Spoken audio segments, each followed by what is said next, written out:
एक बार की बात है, महाराज अकबर के बगीचे में एक मीर नाम का माली काम करता था। वो शाही बगीचे का बहुत अच्छे से ध्यान रखता था। इसीलिए महाराज अकबर का बगीचा हमेशा बहुत सुंदर बना रहता था। बीरबल को शाही बगीचे में घूमना बहुत अच्छा लगता था।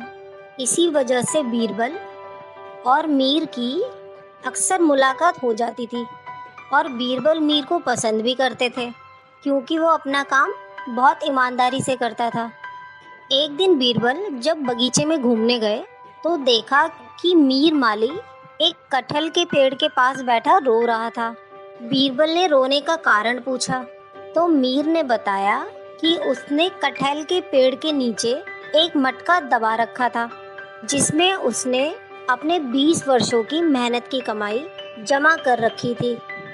इस पैसे को वो अपने बुढ़ापे के लिए जमा कर रहा था, लेकिन आज किसी ने उसका मटका चुरा लिया है। अब उसके पास कुछ भी नहीं बचा। इस कारण से वो बहुत दुखी था। बीरबल ने मीर से पूछा, तुमने मटके को यहाँ पर क्यों दबाया?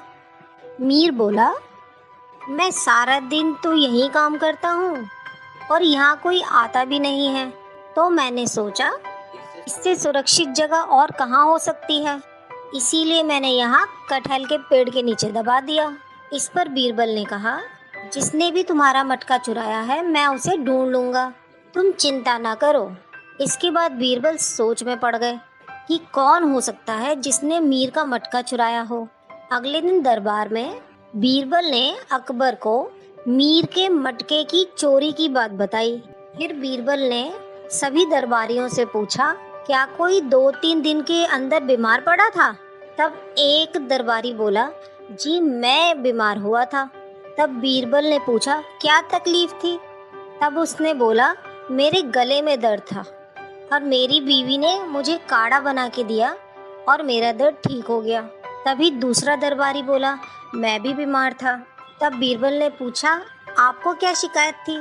तो उसने कहा कि मुझे कब्ज की परेशानी थी। मैंने एक वैद्य की दवा ली जिससे मैं बिल्कुल ठीक हो गया। बीरबल ने कहा, महाराज कृपया उस वैद्य को दरबार में बुलाया जाए। तो अकबर ने पूछा, मटके की चोरी से वैद्य का क्या संबंध? तो बीरबल ने कहा, महाराज आप बुलाइए तो सही। तो वैद्य को दरबार में बुलवाया गया। बीरबल ने कहा, सुना है आप कब्ज का इलाज एक खुराक में कर देते हैं। तो वैद्य बोला, हाँ महाराज, यदि आपको चाहिए तो मैं आपके लिए भी दवा बना सकता हूँ। तो बीरबल ने पूछा, इस दवा में ऐसी क्या खास बात है? तो वैद्य बोला, कोई और पूछता तो मैं नहीं बताता, पर आप पूछ रहे हैं इसलिए मैं बता देता हूँ कि मैंने इसमें कटहल के पेड़ की जड़ का अर्क डाला था। तो बीरबल ने कहा, कटहल की जड़ का अर्क तो बहुत दुर्लभ होता है। तो वैद्य बोला, नहीं महाराज, शाही बगीचे में ही कटहल का पेड़ है। इस पर बीरबल ने कहा, अब लगे हाथ तो ये भी बता दीजिए कि वो मटका कहाँ पर है। तो वैद्य थोड़ा सकपका गए। तो बीरबल ने बोला, हम जानते हैं मटका आपने ही निकाला है। इस पर वैद्य ने कबूल कर लिया कि मैं जड़ का अर्क लेने गया था और वहाँ मुझे मटका मिल गया, जिसे मैंने अपने पास रख लिया। मैं आज ही वो मटका वापस कर देता हूँ। बीरबल ने माली मीर को बुलाया और उसका मटका उसको वापस दिलवा दिया। ये देखकर महाराज अकबर बीरबल से बहुत खुश हुए और उसकी चतुराई पर उसकी बहुत तारीफ करी।